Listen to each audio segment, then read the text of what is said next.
Hello, everyone, and welcome back to the channel. Today, we're going to talk about emotional hygiene and how to look after your emotional hygiene. So, this video is going to include what emotional hygiene is, what causes that, a framework that I've developed for myself, which is extremely approachable for you to follow at any point of the day to clear the mental residue or the emotional residue that is left in our brain. So, emotional residue basically starts with this unfortunate mistake that we make where we give overthinking a very high intellectual badge of honor. We tend to conflate analysis with emotional depth. But let's look at this friction on a micro level.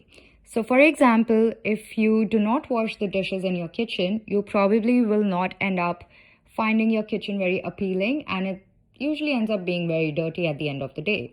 On your laptop, if you do not clear all your browser cache, your laptop is going to run slow, which equates to how our mind also works. It's extremely similar. So we all tend to have these very normal and very basic human interactions, but because overthinkers are usually stemming from being over anxious, we tend to be a little more sensitive than some other people around us. So, for example, we have unfinished tasks. We also might have some awkward texts and conversations that we may have exchanged with someone, which leaves us with these what ifs in our brain. And these what ifs leave this emotional residue. So you end up in 5 different emotional realities instead of the one reality that you're living in. So why does this happen in the first place? It actually boils down to something called default mode network. This network kicks in when you're not focused on a very simple task, or you may not be present, for example, maybe driving a car, brushing your teeth, or folding your laundry, or even going through some of your admin work tasks. This network's job is to social model the world. It tends to look at your past to find mistakes, and then it would look at your future to find threats. So for overthinkers, unfortunately, this engine and this network is hyperactive. So it's running at full speed at any given point of the day. So if you've ever felt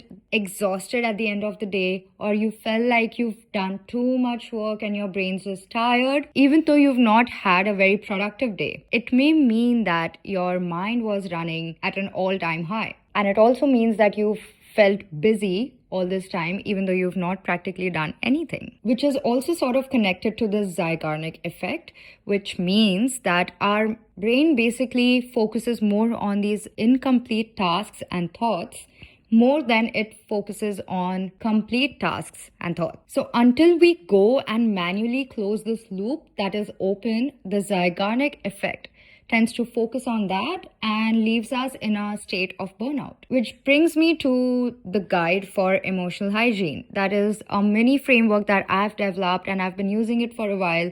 It's extremely easy and it consists of 5 pillars. So the first pillar is called the 24-hour buffer. If you end up getting a thought that you feel like you may tend to fixate on, maybe I've heard a lot of people are going to ChatGPT for therapy, or you may just fixate on it and go down to the root of the problem and spend an entire evening just thinking about this one thing. What I need you to do is sit down, take a piece of paper, write that thought down, and do not touch that thought for 24 hours. Because these thoughts, when they enter your mind, they look like life or death emergency situations. But after 24 hours, what it may look like 95% of the time is that it wasn't actually a crisis that our mind took it as. So by using this 24-hour buffer method, what you're essentially doing is you're giving your logic to catch up with your panic. Which brings me to the second pillar, which is activation versus reality. I've had this terrible habit of thinking my way out of a bad mood, if it makes sense. So my main goal would be to find the root reason why I'm in this bad mood or why am I feeling this way. Often, it's probably because you're dehydrated, hungry, or you need to go on some multivitamins. So before you go down the rabbit hole of analyzing your life, I want you to drink 500 ml of water that day. Go see the sun that you haven't in 2 days. Eat something nutritious for yourself and your body.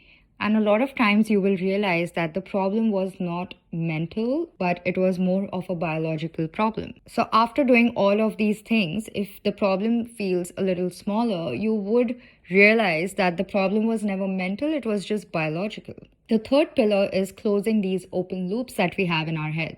So these open loops probably consist of a lot of thoughts, tasks, and they usually equate in being a large amount of loops that we have stuck in our head. So it could mean that you're probably worried for your family, you're overthinking your friendships. Why she said that to me? Why did she not pick up my call? Are they getting closer than me?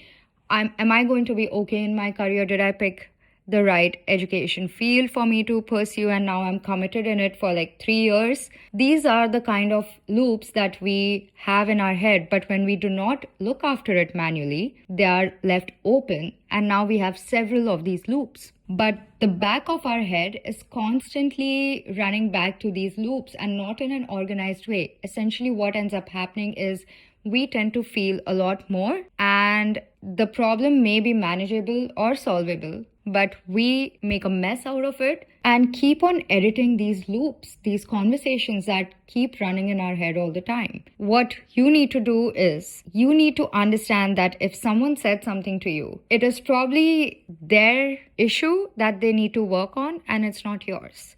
And you say, okay, fine, this has nothing to do with me. The data entry is finished. I know it sounds ridiculous, but when you say it out loud and when you say it practically to yourself, you signal your brain that that loop is closed. So you go ahead and just close it off and you're at peace. This is how your brain understands that I do not need to keep editing these conversations, tasks, worry about my future, and get anxious about these mistakes that I made in past. And your brain would probably stop clicking refresh all the time on these loops. The fourth pillar is selective ignorance. With us being in an era of digitalism, but I don't think I should even say that anymore because it's gone to artificial intelligence now, we have somehow managed to become a little more shallow, in a sense where we focus on these petty things about who has posted pictures with us, why are people using certain emojis with me, or we tend to psychoanalyze a lot of people that why was the tone off today when they were talking to me. So understand the rule for this pillar that if someone did not say it directly to yourself, it did not exist. You have to let yourself be uninformed about how other people are choosing to go on with their days. It is their responsibility to communicate, and it is not your responsibility to be a psychic. The last pillar for emotional hygiene is the 10-minute rule.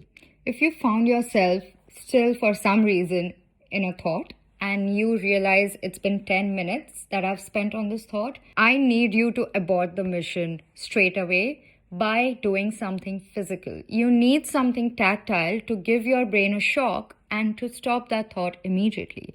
I need you to go on a walk and leave your phone at home. I need you to go cook yourself a fabulous comfort meal or pursue a lovely hobby like crocheting or coloring. And I need you to snap back into your own body. So how do we put all of this into practice? I do a very small mini reset routine every single evening because I take my evenings extremely seriously. I make sure that I do not let the day take over my entire life. So the first thing that I do is I do a brain dump. A brain dump that consists of 3 active loops that are on my head. If I have 5, I can go ahead and write it. If I have 1, I push myself to write 3 because most of the times turns out that there is something that's stuck in my head that I may not be aware of consciously. The second thing that I do is I close all the tabs, which is I write on a piece of paper the thoughts that I should not be touching for the next 24 hours. And spoiler alert,